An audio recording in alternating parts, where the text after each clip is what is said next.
ತೋಟಗಾರಿಕೆ ಬೆಳೆಗಳ ಸಾಗುವಳಿ ಕ್ರಮ ಕುರಿತ ಬಾನುಲಿ ಸರಣಿ ಫಲಸಿರಿ ಫಲಸಿರಿ ಫಲಸಿರಿ ಕೇಳಿ. ಕಾರ್ಯಕ್ರಮ ಫಲಸಿರಿ ಫಲಸಿರಿ ಫಲಸಿರಿ. ಈ ಕಾರ್ಯಕ್ರಮದ ಪ್ರಾಯೋಜಕರು ತೋಟಗಾರಿಕೆ ಇಲಾಖೆ ಹಾಸನ. ನಮ್ಮೆಲ್ಲ ಪ್ರೀತಿಯ ರೈತ ಬಾಂಧವರಿಗೆ ನಮಸ್ಕಾರ. ರೈತ ಬಾಂಧವರೇ, ನಮ್ಮ ಇಂದಿನ ಈ ಕಾರ್ಯಕ್ರಮದಲ್ಲಿ ಮುಂಗಾರು ಹಂಗಾಮಿನಲ್ಲಿ ಅಡಿಕೆ ಹಾಗೂ ಕಾಳುಮೆಣಸು ಬೆಳೆಗಳಲ್ಲಿ ಕೈಗೊಳ್ಳಬೇಕಾದ ಪ್ರಮುಖ ಬೇಸಾಯ ಕ್ರಮಗಳು, ಈ ಕುರಿತಂತಹ ವಿಚಾರಗಳನ್ನು ಪ್ರಸಾರ ಮಾಡ್ತಿದ್ದೇವೆ. ಹೆಚ್ಚಿನ ಮಾಹಿತಿಯನ್ನು ಮಾಡಿಕೊಡಲು ನಮ್ಮೊಂದಿಗೆ ನಮ್ಮ ಸ್ಟುಡಿಯೋದಲ್ಲಿ ಇದ್ದಾರೆ ಆಲೂರಿನ ತೋಟಗಾರಿಕೆ ಇಲಾಖೆಯ ಹಿರಿಯ ಸಹಾಯಕ ತೋಟಗಾರಿಕಾ ನಿರ್ದೇಶಕರಾದ ಎನ್ ಕೇಶವ ಅವರು. ಸರ್ ನಮಸ್ಕಾರ, ಕಾರ್ಯಕ್ರಮಕ್ಕೆ ಸ್ವಾಗತ. ನಮಸ್ಕಾರ ಸರ್, ಈಗಾಗಲೇ ಮುಂಗಾರು ಆರಂಭ ಆಗಿದೆ. ಇಂತಹ ಸಂದರ್ಭದಲ್ಲಿ ನಮ್ಮ ಬೆಳೆಗಾರರು, ಪ್ರಮುಖವಾಗಿ ಅಡಿಕೆ ಮತ್ತು ಕಾಳುಮೆಣಸನ್ನು ಸಾಗುವಳಿ ಮಾಡ್ತಿರ್ತಕ್ಕಂತಹ ರೈತ ಬಾಂಧವರು ಈ ಸಂದರ್ಭದಲ್ಲಿ ಏನೆಲ್ಲ ಪ್ರಮುಖವಾದಂತಹ ಬೇಸಾಯ ಕ್ರಮಗಳನ್ನ ಕೈಗೊಳ್ಳಬೇಕು ಅನ್ನೋ ವಿಚಾರಗಳನ್ನ ಪ್ರಸ್ತಾಪ ಮಾಡಿ ಸರ್. ಮೊದಲಿಗೆ ಅಡಿಕೆ ವಿಚಾರವಾಗಿ ಮಾತನಾಡ್ತಾ ಹೋಗೋಣ ಸರ್. ಈಗ ಅಡಿಕೆಯನ್ನ ನಾಟಿ ಮಾಡ್ತಕ್ಕಂತಹ ಕಾಲ ಯಾವುದು, ಹಾಗೇನೆ ನಾವು ಅಡಿಕೆ ತೋಟವನ್ನು ಮಾಡಬೇಕು ಅನ್ನೋದಾದ್ರೆ ಯಾವ ರೀತಿಯ ಹವಾಗುಣ ಇದ್ರೆ ಒಳ್ಳೆಯದು ಅಂತೀರಿ, ಜೊತೆಗೆ ಯಾವ ಪ್ರದೇಶಗಳಲ್ಲಿ ನಾವು ಅಡಿಕೆ ತೋಟಗಳನ್ನು ಮಾಡಿದರೆ ಉತ್ತಮ ಅನ್ನೋ ವಿಚಾರಗಳನ್ನ ವಿವರವಾಗಿ ತಿಳಿಸ್ಕೊಡಿ ಸರ್. ಎಲ್ಲರಿಗೂ ಗೊತ್ತಿರೋ ಹಾಗೆ ಅಡಿಕೆ ಒಂದು ಪ್ರಮುಖವಾದಂತಹ ವಾಣಿಜ್ಯ ಬೆಳೆ. ಹೌದು. ಇದು ನಾಟಿ ಮಾಡೋ ಕಾಲ ಅಂತಂದ್ರೆ ಮೇ ಜೂನ್, ಪೂರ್ವ ಮುಂಗಾರು, ಮಳೆಗಾಲ ಪ್ರಾರಂಭ ಆಗ್ತಿದ್ದಂಗೆ ನಾಟಿ ಮಾಡಬೇಕು. ಇದು ಆಗಸ್ಟ್ ಸೆಪ್ಟೆಂಬರ್ ವರೆಗೂ ನಾಟಿ ಕಾಲನ ಮುಂದುವರ್ಸ್ಕೋಬಹುದು, ನೀರಾವರಿ ಸೌಲಭ್ಯ ಇದ್ರೆ ಮಾಡ್ಕೋಬಹುದು. ಪ್ರಮುಖವಾಗಿ ಇದನ್ನ ನಮ್ಮ ರಾಜ್ಯದಲ್ಲಿ ಮಲೆನಾಡು ಪ್ರದೇಶದಲ್ಲಿ, ಕರಾವಳಿ ಪ್ರದೇಶದಲ್ಲಿ ಬೆಳೀತಾರೆ. ಹಂಗೇನೆ ಬಯಲ್ಸೀಮೆ, ಮೈದಾನ ಪ್ರದೇಶ ಅಲ್ಲೂ ಸಹ ವ್ಯಾಪಕವಾಗಿ ಬೆಳೀತಾ ಇದ್ದಾರೆ.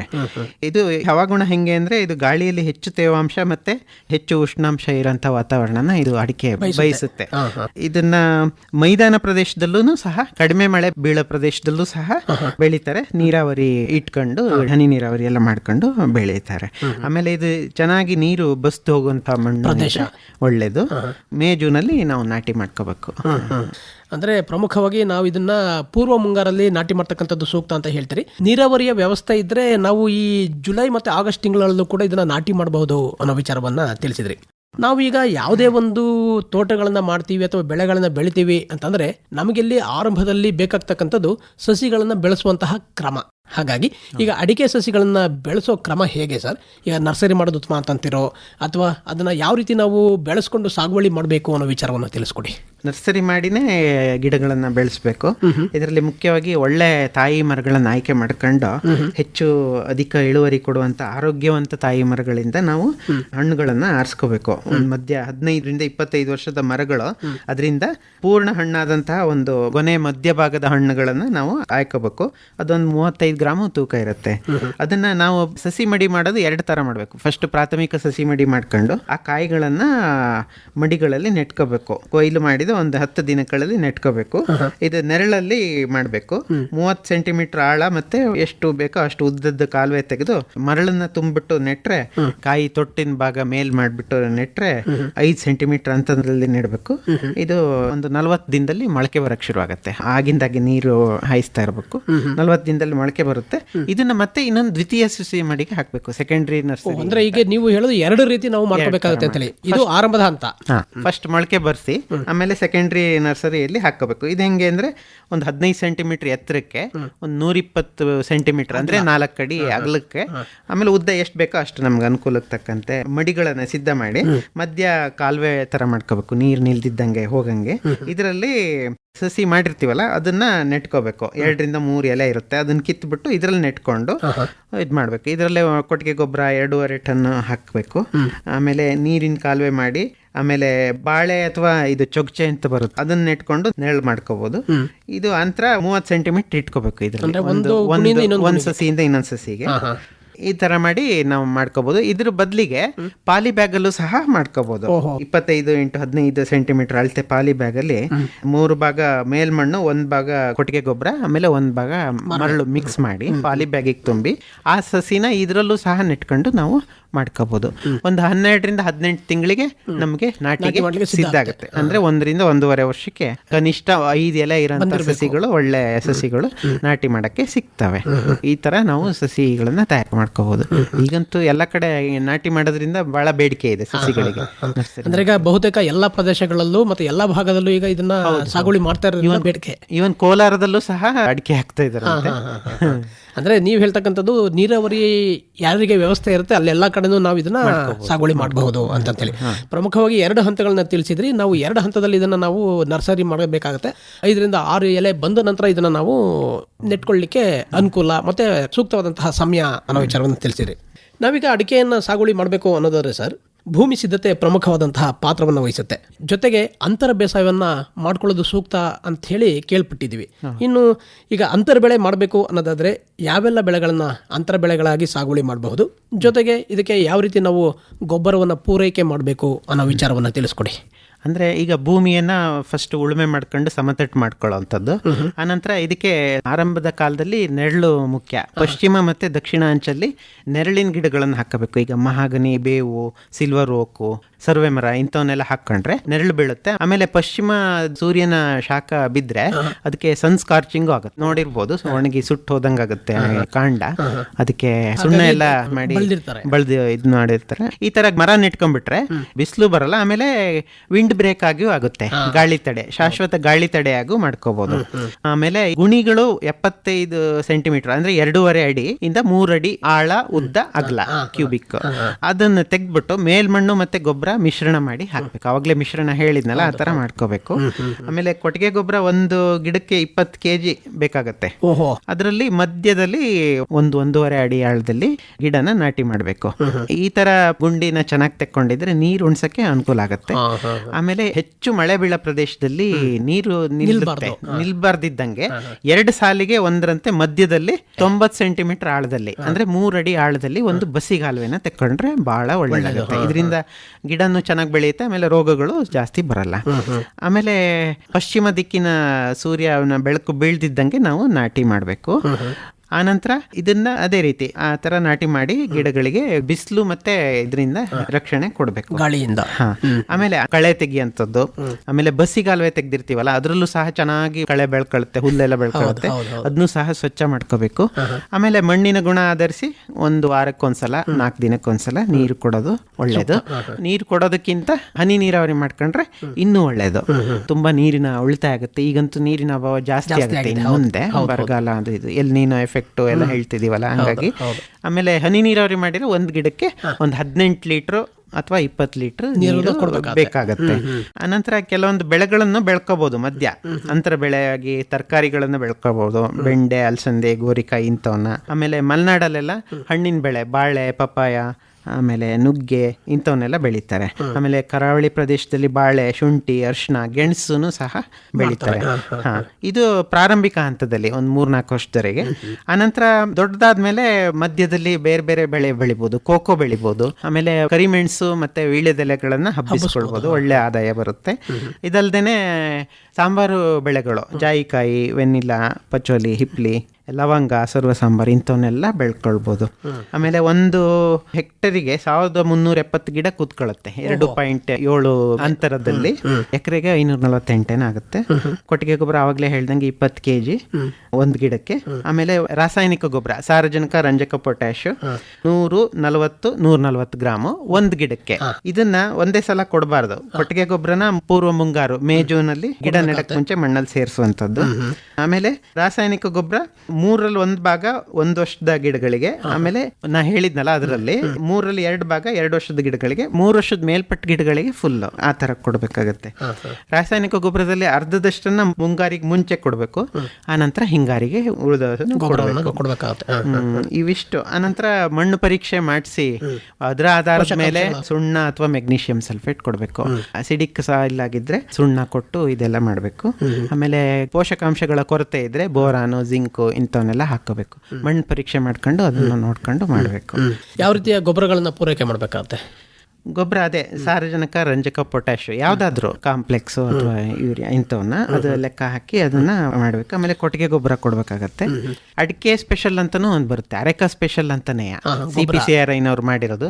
ಹೆಂಗೆ ಬೇರೆವಕ್ಕೆಲ್ಲ ತರಕಾರಿ ಸ್ಪೆಷಲ್ ಆ ತರ ಎಲ್ಲ ಅವನು ಸಹ ಉಪಯೋಗಿಸಬಹುದು. ಅದು ಕೊಟ್ಟಿಗೆ ಗೊಬ್ಬರಕ್ಕೆ ಮಿಕ್ಸ್ ಮಾಡೋದು, ಮಿಕ್ಸ್ ಮಾಡಿ ಸ್ವಲ್ಪ ದಿನ ಬಿಟ್ಟು ಅದನ್ನ ಗಿಡಗಳಿಗೆ ಹಾಕಂತದ್ದು.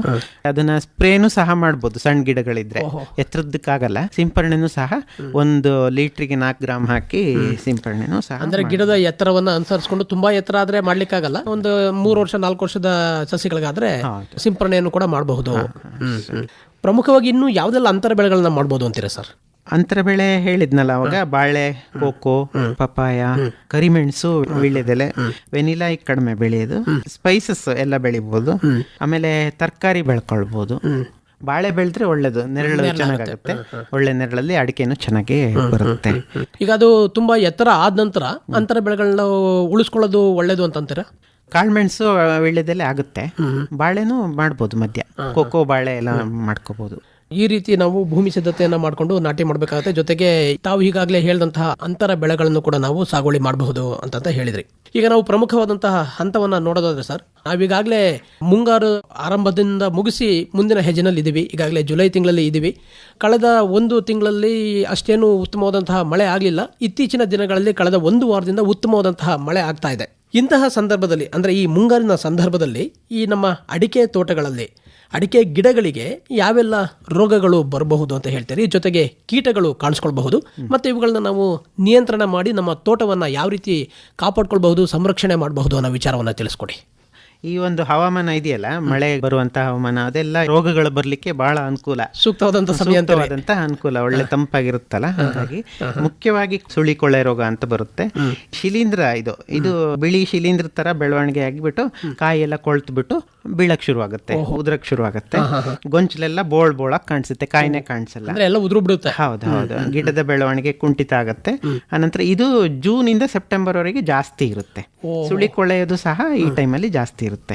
ಇದನ್ನ ಬೋಡೋ ದ್ರಾವಣ ಸಿಂಪರಣೆ ಮಾಡಿ ನಿಯಂತ್ರಣ ಮಾಡಬಹುದು. ಇಲ್ಲ ಅಂದ್ರೆ 1% ಬೋಡೋ ದ್ರಾವಣ ಅಥವಾ COC ಅಂತ ಸಿಗುತ್ತೆ, ಕಾಪರ್ ಆಕ್ಸಿಕ್ಲೋರೈಡ್ ಅಂತ, 3 ಗ್ರಾಮ್ 1 ಲೀಟ್ರಿಗೆ, ಅದನ್ನು ಹಾಕ್ಬೋದು. ಅನಂತರ 2 ಗ್ರಾಮ್ ಮೆಟಲಾಕ್ಸಿಲೋ ಅಥವಾ ಮ್ಯಾಂಕೋಜೆಬ್ಬು ಆಗ್ಬೋದು, MZ78 ಅಂತ ಸಿಗುತ್ತೆ. ಇದನ್ನು ಸಹ ಸಿಂಪರಣೆ ಮಾಡ್ಬೋದು. ಮಳೆಗಾಲ ಶುರುವಾಗಕ್ಕೆ ಮುಂಚೆ 1 ಸಿಂಪರಣೆ, ಆಮೇಲೆ 1-1.5 ತಿಂಗಳು ಬಿಟ್ಟು ಇನ್ನೊಂದು ಸಿಂಪರಣೆ ಮಾಡಿದ್ರೆ ಇದನ್ನ ಹತೋಟಿ ಮಾಡ್ಬೋದು. ರೋಗ ನೋಡ್ಕೊಂಡು ಮಾಡಬೇಕು. ಆಮೇಲೆ ಎಲೆಗಳನ್ನೆಲ್ಲ ಸ್ವಚ್ಛಗೊಳಿಸಿ ಕತ್ತರಿಸಿ ಮಾಡ್ಕೋಬೇಕು. ಆಮೇಲೆ ಇನ್ನೊಂದು ಹೇಳ್ತಾರೆ, ಜೂನಲ್ಲಿ ಪ್ಲಾಸ್ಟಿಕ್ ಹಾಳೆಯಿಂದ ಕಾಯಿ ಗೊಂಚಲನ್ನ ಮುಚ್ಚೋದ್ರಿಂದನೂ ಸಹ ಕೊಳ್ಳೆ ರೋಗನ ಹತೋಟಿ ಮಾಡ್ಬೋದು. ಇನ್ನೊಂದು ಎಲೆ ಚುಕ್ಕಿ ರೋಗ ಅಂತ ಬರುತ್ತೆ. ಹೋದ ವರ್ಷ ಆಚೆ ವರ್ಷ ಎಲ್ಲ ಸ್ವಲ್ಪ ಜಾಸ್ತಿ ಆಯ್ತು ಬೇರೆ ಬೇರೆ ಕಡೆ. ಇದರಲ್ಲಿ ಎಲೆಗಳ ಮೇಲೆ ಒಂದು ಕಂದು ಬಣ್ಣದ ಚುಕ್ಕೆ ಕಾಣಿಸುತ್ತೆ, ಬೂದು ಬಣ್ಣದ್ದು ಕಂದು ಬಣ್ಣದ್ದು ಚುಕ್ಕೆ. ಇವೆಲ್ಲ ಒಂದಕ್ಕೊಂದು ಕೂಡ್ಕೊಂಡು ದೊಡ್ಡದಾಗ್ಬಿಟ್ಟು ಎಲೆ ಎಲ್ಲ ಸುಟ್ಟಂಗೆ ಕಾಣಿಸುತ್ತೆ. ಜಾಸ್ತಿ ಆಗ್ಬಿಟ್ರೆ ಅದು ಎಲೆ ಉದ್ರೋಗುತ್ತೆ. ಈ ತರ ಆಗೋದ್ರಿಂದ ದ್ವಿತೀಯ ಸಂಶ್ಲೇಷಣ ಕ್ರಿಯೆ ಕಡಿಮೆ ಆಗ್ಬಿಟ್ಟು ಇಳುವರಿ ತನ್ನಿಂತಾನೆಗೆ ಕುಂಠಿತ ಆಗತ್ತೆ. ಇದಕ್ಕೆ ಕೆಮಿಕಲ್ ಸ್ಪ್ರೇ ಮಾಡಿ ಹತೋಟಿ ಮಾಡಬೇಕು. ಮ್ಯಾಂಕೋಜೆಬ್ 2 ಗ್ರಾಮು, ಸುಮಾರಿದಾವೆ, ಹೆಕ್ಸಾಕೋನಜಲು, ಟೆಬುಕೋನಜಲು, ಅದು ಸಿವಿಯಾರಿಟಿ ನೋಡ್ಕೊಂಡು ಅವನ್ನ ಸಿಂಪರಣೆ ಮಾಡ್ಕೊಂಡು ಹತೋಟಿ ಮಾಡಬೇಕು. ಇನ್ನೊಂದು ಅಣಬೆ ರೋಗ ಮತ್ತೆ ಅಂತ್ರಕ್ನೋಸ್ ಅಂತ ಬರುತ್ತೆ. ಇದು ಬೆಳವಣಿಗೆ ಕುಂಠಿತ ಆಗುತ್ತೆ, ವರ್ಷದಿಂದ ವರ್ಷಕ್ಕೆ ಇಳುವರಿ ಕಡಿಮೆ ಆಗ್ತಾ ಹೋಗುತ್ತೆ. ಲೇಟರ್ ಸ್ಟೇಜ್ ಅಲ್ಲಿ ಬುಡದಲ್ಲಿ ಅಣಬೆ ಆಕಾರದ್ದು ಕಾಣಿಸುತ್ತೆ, ನಾಯಿ ಕೊಡೆ ಅಂತಾರಲ್ಲ ಆ ತರ. ಇದು ಗಿಡ ಸಾಯುವ ಹಂತಕ್ಕೆ ಹೋಗ್ಬಿಡುತ್ತೆ. ಇದು ಹಳೆ ಮರಗಳಲ್ಲಿ ಇದು ಜಾಸ್ತಿ, ನೆಗ್ಲೆಕ್ಟೆಡ್ ಗಾರ್ಡನ್ಸ್, ನಿರ್ಲಕ್ಷಿತವಾದಂತಹ ತೋಟಗಳಲ್ಲಿ ಮತ್ತೆ ಹಳೆ ಮರಗಳಲ್ಲಿ ಇದು ಜಾಸ್ತಿ ಕಾಣಿಸುತ್ತೆ. ಇದನ್ನ ಬಂದ್ರೆ ತೆಗ್ದಾಕ್ಬೇಕಾಗತ್ತೆ, ಅದು ಗಿಡ ತೆಗೆದು ನಾಶ ಮಾಡ್ಬೇಕಾಗತ್ತೆ. ಆಮೇಲೆ ನೀರು ಚೆನ್ನಾಗಿ ಬಸಿದು ಹೋಗಂಗೆ ನೋಡ್ಕೋಬೇಕು, ಅವಾಗ ಇದು ಬರಲ್ಲ. ಇದು ಹತೋಟಿ ಮಾಡಕ್ ಕೆಮಿಕಲ್ ಅಂದ್ರೆ ಕ್ಯಾಲಿಕ್ಸಿನ್ 0.3% ಅಷ್ಟು ಕೊಡ್ಬೇಕಾಗತ್ತೆ. 15-20 ಲೀಟರ್ ಅಂತೆ 3 ತಿಂಗಳಿಗೆ ಡ್ರೆಂಚ್ ಮಾಡಬೇಕು, ಆವಾಗ ಕಡಿಮೆ ಆಗುತ್ತೆ. ಆಮೇಲೆ ಬೇವಿನ ಹಿಂಡಿ ಗೊಬ್ಬರ, ಅವಾಗ ಗೊಬ್ಬರದಲ್ಲಿ ಮರ್ತೆ ಬೇವಿನ ಹಿಂಡಿ ಹಾಕಿದ್ರು ಇಂಥವೆಲ್ಲ ಕಡಿಮೆ ಆಗ್ತದೆ. ಅದು 2-3 kg ಒಂದು ಗಿಡಕ್ಕೆ ಹಾಕ್ಬೋದು, ಸಾವಯವ ಗೊಬ್ಬರ ಆಗತ್ತದು. ಆಮೇಲೆ ಇನ್ನೊಂದಂದ್ರೆ ಮಲೆನಾಡ್ ಕಡೆ ಹಳದಿ ಎಲೆ ರೋಗ ಅಂತ ಬರುತ್ತೆ. ಇದು ಎಲೆ ಎಲ್ಲ ಹಳದಿ ಆಗ್ಬಿಟ್ಟು ಫಸ್ಟ್ ಅಂಚು ಹಳದಿ ಆಗುತ್ತೆ, ಎಲೆ ಅಂಚು, ಆಮೇಲೆ ಫುಲ್ ಹಳದಿ ಆಗ್ಬಿಟ್ಟು ಅದು ಒಣಗೋಗ್ಬಿಟ್ಟು ಇದಾಗುತ್ತೆ. ಬಾಧೆ ಆದ ಮರದ್ದು ಕಾಯಿನೂ ಅಷ್ಟು ಕ್ವಾಲಿಟಿ ಇರಲ್ಲ, ಕಂದು ಬಣ್ಣ ಆಗಿ ಅದು ತಿನ್ನಕ್ಕೆ ಯೋಗ್ಯ ಇರಲ್ಲ. ಆಮೇಲೆ ಬೇರುಗಳ ತುದಿನೂ ಕಪ್ಪು ಬಣ್ಣಕ್ಕಾಗುತ್ತೆ, ಬೇರಿಗೂ ಸಹ ತೊಂದರೆ ಆಗುತ್ತೆ. ಇದು ಹಳದಿ ಎಲೆ ರೋಗ ಇದೆಯಲ್ಲ, ಇದು ಯಾವುದೇ ಕೆಮಿಕಲ್ ಇಂದ ಇದು ನಾವನ್ನ ಹತೋಟಿ ಮಾಡಕ್ ಆಗಲ್ಲ, ಸ್ವಲ್ಪ ಕಷ್ಟನೇನೆ, ನಿಯಂತ್ರಣ ಮಾಡಕ್ಕಾಗಲ್ಲ.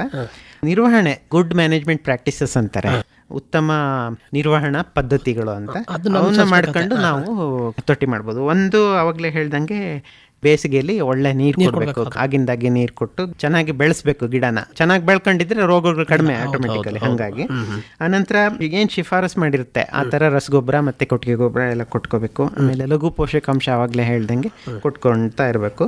ಆಮೇಲೆ ಹಸಿರೆಲೆ ಗೊಬ್ಬರ, ಈಗ ಗ್ಲಿರಿಸಿಡಿಯಾ, ಹಾಲ್ವಾಣ ಇವದ್ದೆಲ್ಲ ಹಸಿರೆಲೆ ಗೊಬ್ಬರ ಹಾಕೊಂಡ್ರೆ ಇದನ್ನು ಸಹ ಹತೋಟಿ ಆಗುತ್ತೆ. ಆಮೇಲೆ ಗೊಬ್ಬರದ ಜೊತೆಗೆ ಬೇವಿನ ಹಿಂಡಿನೂ ಕೊಟ್ಕೊಂಡ್ರೆ ಇದನ್ನ ಹತೋಟಿ ಮಾಡ್ಬೋದು.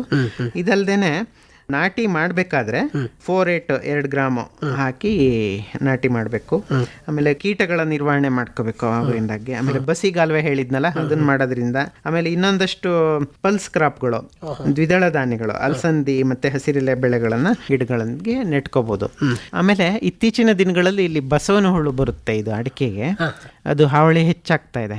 ಇದನ್ನ 1 ಹೆಕ್ಟರ್ಗೆ 25 kg ಗೋಧಿ ತೋಡು, 5 kg ಬೆಲ್ಲ ಮತ್ತೆ ನೀರು ಮಿಕ್ಸ್ ಮಾಡಿ ಮುಚ್ಚಿಡ್ಬೇಕು. ಮಾರನೇ ದಿನ ಇದನ್ನ ಒಂದು ಕೀಟನಾಶಕ ಮೀಥೋಮಿಲ್ ಅಂತ, ಅದನ್ನ 250 ಗ್ರಾಮ್ ಮಿಕ್ಸ್ ಮಾಡಿ ಸಾಯಂಕಾಲ 5 ಗಂಟೆ ನಂತರ ಹೊಲದ ಬದುಗಳಲ್ಲಿ ಹಾಕೊಂಡು ಹೋಗಿದ್ರೆ ಮತ್ತೆ ಸಾಲುಗಳಲ್ಲಿ ಚೆಲ್ಲಿದ್ರೆ ಹುಳುಗಳೆಲ್ಲ ಸತ್ತೋಗ್ತವೆ. ನೆಕ್ಸ್ಟ್ ಡೇ ಸತ್ತಿರೋ ಹುಳ ಕಾಣಿಸ್ತವೆ, ಅವನ್ನೆಲ್ಲ ತೆಗ್ದ್ಬಿಟ್ಟು ನಾಶ ಮಾಡ್ಬೇಕು, ಒಂದು ಗುಂಡಿಗೆ ಹಾಕಿ ಹೂಳ್ಬೇಕು. ಯಾಕೆ ಅಂತಂದ್ರೆ ಅದರಲ್ಲಿ ಮೊಟ್ಟೆಗಳಿರ್ತವೆ, ಆ ಮೊಟ್ಟೆಗಳು ಸಹ ನಾಶ ಆಗ್ತವೆ.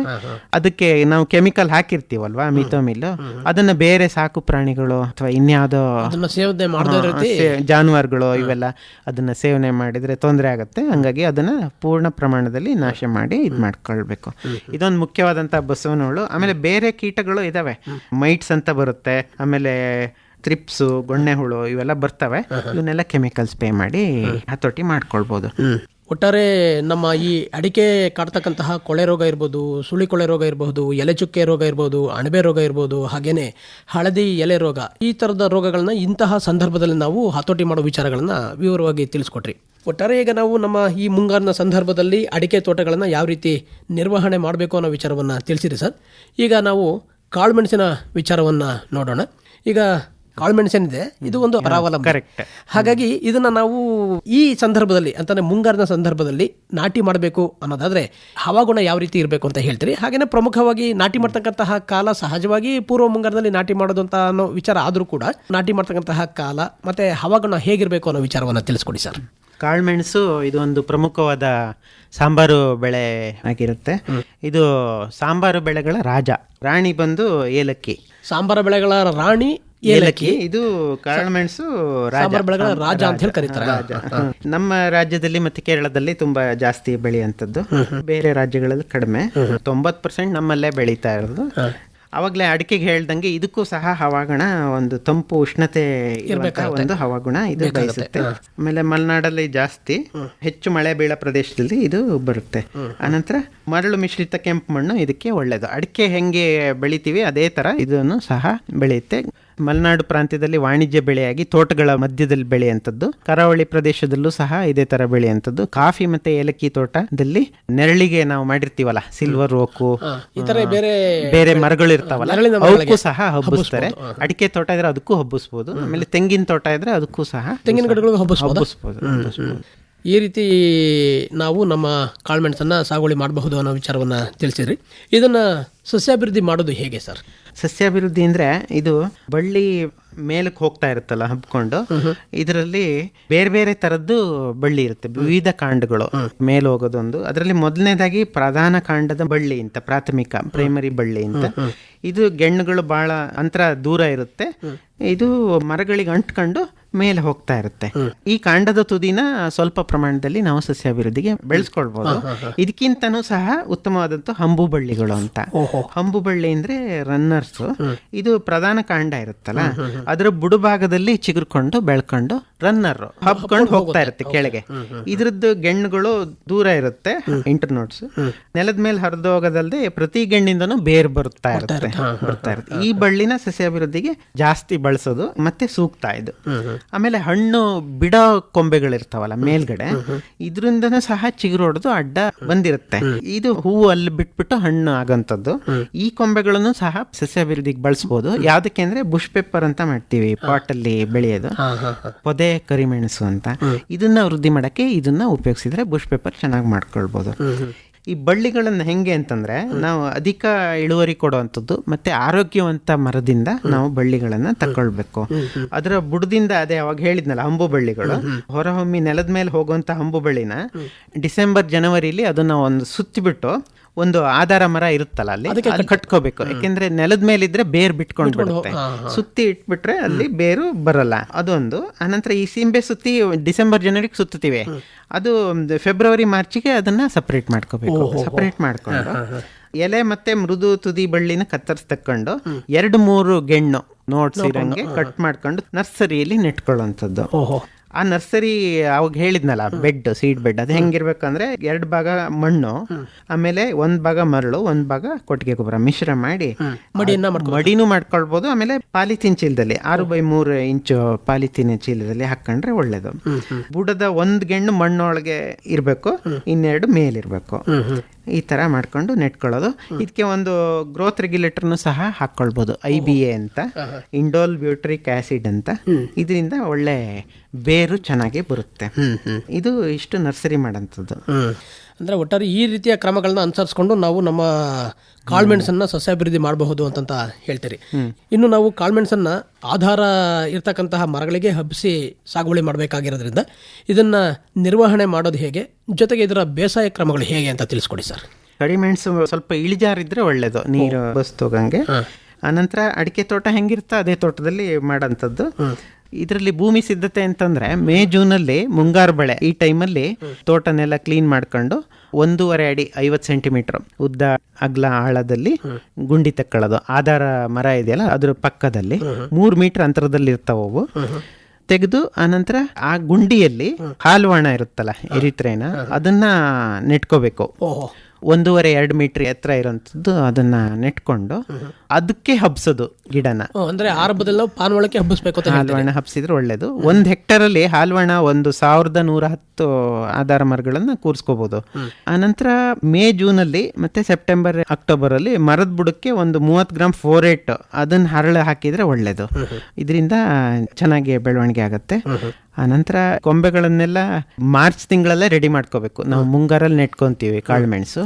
ಮಾರ್ಚ್ ತಿಂಗಳಲ್ಲಿ ಹಾಲ್ವಾಣದ್ದು ಕಟಾವ್ ಮಾಡ್ಕೊಂಡು 1.5-2 ಮೀಟರ್ ಅಂತ ಉದ್ದದ್ದು ಕಟಾವ್ ಮಾಡ್ಕೊಂಡು ಅಲ್ಲಲ್ಲಿ ಗುಂಪಾಗಿ ಇಟ್ಕೊಂಡ್ರೆ ಬೇರ್ ಬರ್ಸ್ಬಿಟ್ಟು ನೆಟ್ಕೋಬಹುದು.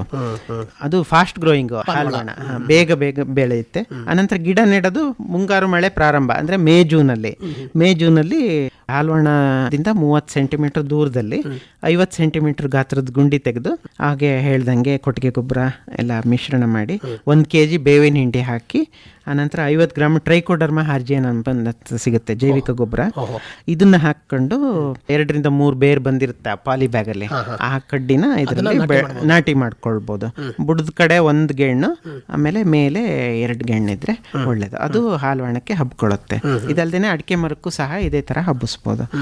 ಆಮೇಲೆ ಬೇಸಾಯ ಕ್ರಮಗಳು ಅಂದ್ರೆ ಅದನ್ನ ಅದು ಕಟ್ಟಬೇಕು ಒಂದು ಬಾಳೆ ನಾರಿಂದ, ಇಲ್ಲಾಂದ್ರೆ ಬಿದ್ದೋಗುತ್ತೆ. ಬಳ್ಳಿನ ಆಗಾಗ ಬೆಳ್ದಂಗೆ ನಾವು ಕಟ್ತಾ ಹೋಗ್ಬೇಕಾಗತ್ತೆ. ಕಟ್ಕೋಬೇಕು. ಆಮೇಲೆ ನೆರಳು ಮುಖ್ಯ. ಸಪೋರ್ಟಿಂಗ್ ಟ್ರೀ ಇರೋದ್ರಿಂದ ನೆರಳಿದ್ದೇನು ಸಮಸ್ಯೆ ಆಗಲ್ಲ. ಆ ನೆರಳಿಂದೂ ಸಹ ರೆಂಬೆಗಳನ್ನ ಅವಾಗವಾಗ ಕಟ್ ಮಾಡಿ ನೆರಳನ್ನ ಮ್ಯಾನೇಜ್ ಮಾಡ್ಬೇಕಾಗತ್ತೆ. ಆಮೇಲೆ ಕೊಟ್ಟಿಗೆ ಗೊಬ್ಬರ, ರಾಸಾಯನಿಕ ಗೊಬ್ಬರ ಎಲ್ಲ ಅಡಿಕೆಗೆ ಇದ್ದಂಗೆ 140-140 ಸಾರಜನಕ, ರಂಜಕ, ಪೊಟ್ಯಾಶ್ ಈ ಪ್ರಮಾಣದಲ್ಲಿ ಕೊಡುವಂಥದ್ದು. ಅದು ಕೊಟ್ಟಿದ್ದು ಇದಕ್ಕಾಗತ್ತೆ. ಅವಾಗ ಏನ್ ಹೇಳಿದ್ನ ಅದೇ ತರ ಇದಕ್ಕೂ ಸಹ ಕೊಡುವಂಥದ್ದು. ಈ ರೀತಿಯ ಕ್ರಮಗಳನ್ನು ಅನುಸರಿಸ್ಕೊಂಡು ನಾವು ತೋಟಗಳನ್ನು ನಿರ್ವಹಣೆ ಮಾಡಬೇಕಾಗುತ್ತೆ, ಹಾಗೆ ಬೇಸಾಯ ಕ್ರಮಗಳನ್ನು ಅನುಸರಿಸಬೇಕಾಗುತ್ತೆ ಅಂತ ಹೇಳಿದ್ರಿ. ಇನ್ನು ಈ ಸಂದರ್ಭದಲ್ಲಿ, ಮುಂಗಾರಿನ ಸಂದರ್ಭದಲ್ಲಿ ನಮ್ಮ ಈ ಕಾಳುಮೆಣಸನ್ನ ಕಾಡ್ತಕ್ಕಂತಹ ರೋಗಗಳು ಯಾವ್ಯಾವುದು, ಹಾಗೇನೆ ಇವುಗಳನ್ನ ಹತೋಟಿ ಮಾಡೋ ಕ್ರಮ ಹೇಗೆ ಸರ್? ಇದು ತುಂಬಾ ಸೆನ್ಸಿಟಿವ್ ಬೆಳೆ, ಸೂಕ್ಷ್ಮ. ರೋಗ ಬಂದ್ರೆ ಒಂದೇ ಸಲ ಎಲ್ಲಾ ಗಿಡಗಳು ಸತ್ತೋಗ್ತವೆ. ಮೊದಲನೇದಾಗಿ ಚಿಬ್ಬು ರೋಗ ಅಂತ ಬರುತ್ತೆ. ಇದು ಬೂದು ಬಣ್ಣದ ಚುಕ್ಕೆ ಇರುತ್ತೆ, ವೃತ್ತಾಕಾರದ್ದು ಅಥವಾ ವಕ್ರವಾಗಿರುತ್ತೆ. ಅದು ಎಲೆ ಮೇಲೆ ಕಾಣಿಸುತ್ತೆ. ತುದಿ ಭಾಗದ ಕಾಂಡಕ್ಕೂ ಸಹ ಅದು ಹರಡುತ್ತೆ ಎಲೆಯಿಂದ. ಇದು ಬೆಳವಣಿಗೆಗೆ ಅಡಚಣೆ ಆಗುತ್ತೆ, ಕಾಳು ಬಿಡೋದು ಅಡಚಣೆ ಆಗುತ್ತೆ, ಕಾಳುಗಳೆಲ್ಲ ಒಣಗೋಗ್ತವೆ. ಇದು ಕಾರ್ಬನ್ಡೈಜಿಮ್ 1 ಗ್ರಾಮ್ 1 ಲೀಟ್ರಿಗೆ ಹಾಕಿ ಇದನ್ನ ಸಿಂಪಡಣೆ ಮಾಡ್ಕೋಬಹುದು. ಇದಕ್ಕಿಂತ ಸೀರಿಯಸ್ ಆಗಿರೋದು ಅಂತಂದ್ರೆ ಕಪ್ಪು ಕೊಳೆ ರೋಗ ಮತ್ತೆ ಸೊರಗು ರೋಗಗಳು. 2 ತರ ಸೊರಗು ರೋಗ ಬರುತ್ತೆ, ಶೀಘ್ರ ಸೊರಗು ರೋಗ ಮತ್ತೆ ನಿಧಾನ ಸೊರಗು ರೋಗ ಅಂತ. ಕ್ವಿಕ್ ವಿಲ್ಟ್, ಸ್ಲೋ ವಿಲ್ಟ್ ಅಂತ ಹೇಳ್ತಾರೆ. ಇದು ಮುಂಗಾರು ಹಂಗಾಮಲ್ಲಿ ಜಾಸ್ತಿ. ಶೀಘ್ರ ಸೊರಗು ರೋಗ ಎಲ್ಲಾ ಭಾಗದಲ್ಲೂ ಸಹ ಇದು ರೋಗ ಲಕ್ಷಣ ಕಾಣಿಸುತ್ತೆ. ಬಳ್ಳಿದು ಎಲೆಗೆ ಮೇಲೆ ಕಪ್ಪು ಚುಕ್ಕೆ ಬಂದು ಅದು ಎಲ್ಲ ದೊಡ್ಡದಾಗ್ತಾ ಆಗ್ತಾ ಎಲೆ ಎಲ್ಲ ಉದುರೋಗ್ಬಿಡುತ್ತೆ. ಆಮೇಲೆ ಕಾಂಡಕ್ಕೂ ಸಹ ಇದು ಹರಡುತ್ತೆ. ಬಳ್ಳಿ ಪೂರ್ತಿ ನಾಶ ಆಗುತ್ತೆ, ಸೊರಗಿ ಬಿಟ್ಟು ಎಲ್ಲ ಹೋಗುತ್ತೆ. ಎಲೆ, ಕಾಳು, ಗೊನೆ ಎಲ್ಲ ಉದುರೋಗುತ್ತೆ. ಬೆಳವಣಿಗೆನೇ ಆಗಲ್ಲ, ಪೂರ್ತಿ ಲಾಸ್ ಆಗಿ ಹೋಗ್ಬಿಡುತ್ತೆ. ಆಮೇಲೆ ಉದುರೋಗ್ತವೆ. ಅಕ್ಟೋಬರ್ ನವೆಂಬರ್ ಅಲ್ಲಿ ಸ್ವಲ್ಪ ಸುಧಾರಣೆ ಆಗ್ಬೋದು ಮಳೆ ಕಡಿಮೆ ಆದ್ರೆ. ಮತ್ತೆ ನೆಕ್ಸ್ಟ್ ಇಯರ್ ಅಂತೂ ಸತ್ತು ಹೋಗೇ ಹೋಗುತ್ತೆ ಅದು. ಇದು ಹತೋಟಿ ಅಂತಂದ್ರೆ ಈಗ ಬಂದಂತ ಗಿಡಗಳನ್ನೆಲ್ಲ ಹೊರಗಡೆ ತಗೊಂಡೋಗಿ ನಾಶ ಮಾಡ್ಬೇಕು, ನಾಶ ಮಾಡ್ಬೇಕಾಗುತ್ತೆ. ಇನ್ನು ಒಂದರಿಂದ ಒಂದು ಕರಡಂತದ್ದು ಇದು. ಅನಂತರ ಈಗ ಸಸಿ ಮಡಿ ಮಾಡ್ತೀವಲ್ಲ ನಾವು, ಅವಾಗ ಸ್ವಲ್ಪ ಹತೋಟಿ ಮಾಡ್ಕೊಂಡ್ರೆ ಒಳ್ಳೇದು. ಸ್ವಲ್ಪ ಉಪಚಾರ ಮಾಡಿ ಮಾಡ್ಕೊಂಡ್ರೆ ಒಳ್ಳೇದು. ಆಮೇಲೆ ನೀರ್ ನಿಲ್ದಿದ್ದಂಗೆ ಬಸಿಗಾಲುವೆ ಮಾಡಬೇಕು, ಇದರಿಂದ ಸಹ ಆಗುತ್ತೆ.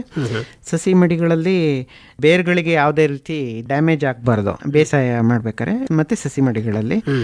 ಅನಂತರ ಕೆಳಗೆ ಬೀಳ್ದಿದ್ದಂಗೆ, ಮಣ್ಣಿಗೆ ಟಚ್ ಆಗದಿದ್ದಂಗೆ ನೋಡ್ಕೋಬೇಕು.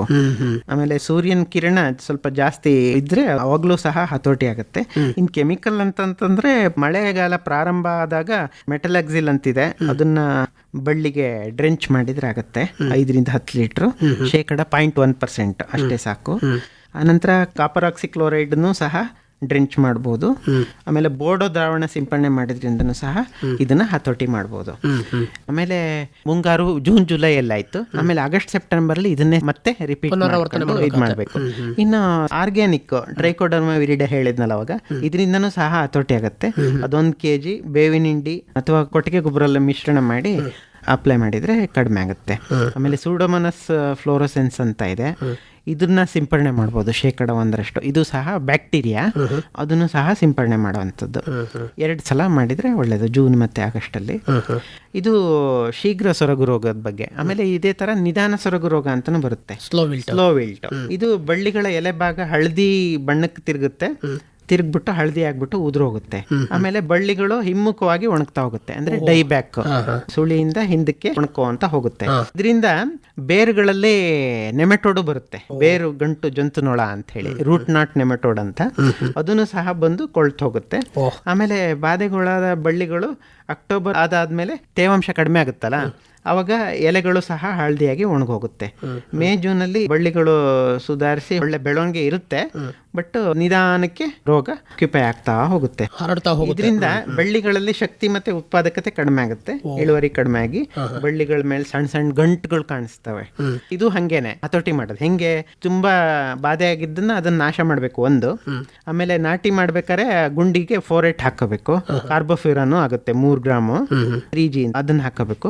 ಅದೇ ನಾಟಿ ಮಾಡೋ ಪೂರ್ವದಲ್ಲಿ. ಆಮೇಲೆ ಆರೋಗ್ಯವಂತ ತೋಟದಿಂದ ಆಯ್ಕೆ ಮಾಡ್ಬೇಕು ಅಂದಲ್ಲ, ಅದು ತುಂಬಾ ಮುಖ್ಯ. ಹಂಗಿದ್ರೆ ಕಂಟ್ರೋಲ್ ಮಾಡ್ಕೊಳ್ಬಹುದು. ಆಮೇಲೆ ಕಾಪರ್ ಆಕ್ಸಿಕ್ಲೋರೈಡ್ ಹೇಳಿದ್ನಲ್ಲ ಅವಾಗ, ಇದು 0.2% ಸ್ಪ್ರೇ ಮಾಡಿದ್ರೆ ಇದನ್ನು ಸಹ ಹತೋಟಿ ಮಾಡ್ಕೊಳ್ಬಹುದು. 2 ಸಲ, ಮುಂಗಾರಿಗೆ ಮೊದಲೊಂದ್ಸಲ ಮುಂಗಾರು ಸಮಯದಲ್ಲಿ, ಮತ್ತೆ ಮುಂಗಾರು ನಂತರ 1% ಬೋರ್ಡೋ ದ್ರಾವಣ ಸಿಂಪಡಣೆ ಮಾಡಬೇಕು. ಮಲೆನಾಡಲ್ಲೆಲ್ಲ ಮಾಡ್ತಾರೆ. ಇಷ್ಟು ರೋಗಗಳು ಹತೋಟಿ. ಇನ್ನು ಕೀಟಗಳು ಕಡಿಮೆನೆ ಇದಕ್ಕೆ. ಒಟ್ಟಾರೆ ನಮ್ಮ ಕಾಳುಮೆಣಸಿನಲ್ಲಿ ಹೆಚ್ಚು ತೊಂದರೆಯನ್ನ ಮಾಡ್ತಕ್ಕಂತಹ ರೋಗ ಅಂತಂದ್ರೆ ಈ ಸೊರಗು ರೋಗದಲ್ಲಿ 2 ವಿಧಾನ ಅಂತ ಹೇಳಿದ್ರಿ. ಹಾಗೇನೆ ಚಿಬ್ಬು ರೋಗ ಕೂಡ ಹೆಚ್ಚಿನ ಪ್ರಮಾಣದಲ್ಲಿ ಬಾಧೆಯನ್ನ ಮಾಡುತ್ತೆ. ಅವುಗಳನ್ನ ತಾವು ಹೇಳಿದಂಥ ಕ್ರಮಗಳನ್ನ ಅನುಸರಿಸಿಕೊಂಡು ಹತೋಟಿ ಕ್ರಮಗಳನ್ನ ಮಾಡಬಹುದು ಅನ್ನೋ ವಿಚಾರವನ್ನ ತಿಳಿಸಿರಿ ಸರ್. ಒಟ್ಟಾರೆ ಈಗ ಅಡಿಕೆ ಮತ್ತು ಕಾಳುಮೆಣಸು ಏನು ಸಾಗುವಳಿ ಮಾಡ್ತಾರೆ ನಮ್ಮ ರೈತ ಬಾಂಧವರು, ಅವರಿಗೆ ಅಂತಿಮವಾಗಿ ನಿಮ್ಮ ಸಂದೇಶ ಏನು ಸರ್? ಒಳ್ಳೆ ನಿರ್ವಹಣೆ ಮಾಡ್ಕೊಂಡು ತೋಟ ಮಾಡ್ಕೊಳ್ಬೇಕು. ಆಮೇಲೆ ಸರ್ಕಾರದಿಂದನೂ ಸಹ ಒಂದಷ್ಟು ಸಹಾಯ ಅನುಕೂಲಗಳು ಇದಾವೆ.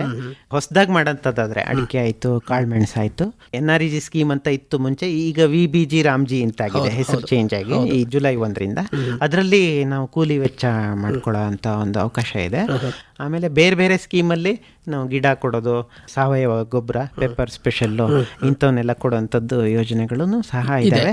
ಅದಲ್ಲದೆ ಹನಿ ನೀರಾವರಿ ಮಾಡ್ಕೊಳ್ಳೋದಾದ್ರೆ ಗಿಡಗಳಿಗೆ ಒಳ್ಳೆ ಅನುಕೂಲ ಆಗುತ್ತೆ. ಹನಿ ನೀರಾವರಿ ಮಾಡೋದ್ರಿಂದ ಇದಕ್ಕೂ ಸಹ 90% ಸಹಾಯಧನ ನಮ್ಮ ಇಲಾಖೆಯಿಂದ ಇದೆ. ಇದನ್ನೆಲ್ಲ ಅನುಕೂಲ ಮಾಡ್ಕೊಂಡು ಸ್ವಲ್ಪ ಚೆನ್ನಾಗಿ ನಿರ್ವಹಣೆ ಮಾಡ್ಕೊಂಡು ತೋಟ ಮಾಡಿದ್ರೆ ಒಳ್ಳೆ ಆದಾಯ, ಒಳ್ಳೆ ಅನುಕೂಲ ಆಗುತ್ತೆ ರೈತ ಬಾಂಧವರಿಗೆ ಅಂತ ಹೇಳಕ್ ಇಷ್ಟಪಡ್ತೀನಿ.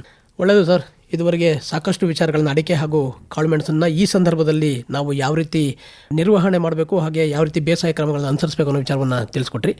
ಈ ಕುರಿತಂತೆ ಇನ್ನೂ ಹೆಚ್ಚಿನ ಮಾಹಿತಿ ಬೇಕು ಅನ್ನೋದಾದರೆ ನಮ್ಮ ರೈತ ಬಾಂಧವರು ತಮ್ಮನ್ನು ಸಂಪರ್ಕ ಮಾಡುವುದು ಹೇಗೆ ಸರ್? ತಮ್ಮ ಸಂಪರ್ಕ ಸಂಖ್ಯೆನ ತಿಳಿಸಿ. ನನ್ನ ದೂರವಾಣಿ ಸಂಖ್ಯೆ 94-805-36610. ತಮ್ಮ ಸಂಖ್ಯೆಯನ್ನು ಮತ್ತೊಮ್ಮೆ ಹೇಳ್ತೀನಿ. 94-805-36610.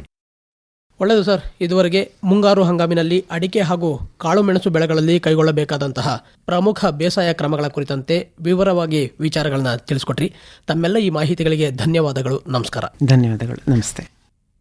ಇದುವರೆಗೆ ಮುಂಗಾರು ಹಂಗಾಮಿನಲ್ಲಿ ಕಾಳುಮೆಣಸು ಹಾಗೂ ಅಡಿಕೆ ಬೆಳೆಗಳಲ್ಲಿ ಕೈಗೊಳ್ಳಬೇಕಾದ ಪ್ರಮುಖ ಬೇಸಾಯ ಕ್ರಮಗಳು ಈ ಕುರಿತು ಆಲೂರಿನ ತೋಟಗಾರಿಕೆ ಇಲಾಖೆಯ ಹಿರಿಯ ಸಹಾಯಕ ತೋಟಗಾರಿಕಾ ನಿರ್ದೇಶಕರಾದ ಎಂಎನ್ ಕೇಶವ ಅವರೊಂದಿಗಿನ ಸಂದರ್ಶನವನ್ನು ಆಲಿಸಿದಿರಿ. ಇವರನ್ನು ಸಂದರ್ಶಿಸಿದವರು ಗೋರಾ ರವಿಶಂಕರ್. ಇದೇ ಸರಣಿಯ ನಮ್ಮ ಮುಂದಿನ ಕಾರ್ಯಕ್ರಮದಲ್ಲಿ ತಾಳೆ ಬೆಳೆಯ ಬೇಸಾಯ ಕ್ರಮಗಳು ಈ ಕುರಿತು ಅರಕಲಗೂಡಿನ ತೋಟಗಾರಿಕೆ ಇಲಾಖೆಯ ಹಿರಿಯ ಸಹಾಯಕ ತೋಟಗಾರಿಕಾ ನಿರ್ದೇಶಕರಾದ ಡಿ ರಾಜೇಶ್ ಅವರೊಂದಿಗಿನ ಸಂದರ್ಶನವನ್ನು ಆಲಿಸಬಹುದು. ಇದುವರೆಗೆ ತೋಟಗಾರಿಕೆ ಬೆಳೆಗಳ ಸಾಗುವಳಿ ಕ್ರಮ ಕುರಿತ ಬಾನುಲಿ ಸರಣಿ ಫಲಸಿರಿ ಮೂಡಿಬಂತು. ಪ್ರಸ್ತುತಪಡಿಸಿದವರು ಅರಕಲಗೂಡು ವಿ ಮಧುಸೂದನ್. ಸಹಕಾರ ಗೋರಾ ರವಿಶಂಕರ್. ಈ ಕಾರ್ಯಕ್ರಮದ ಪ್ರಾಯೋಜಕರು ತೋಟಗಾರಿಕೆ ಇಲಾಖೆ ಹಾಸನ. ಈ ಕಾರ್ಯಕ್ರಮ ಆಕಾಶವಾಣಿ ಹಾಸನ ಕೇಂದ್ರದಿಂದ ಮೂಡಿಬಂತು.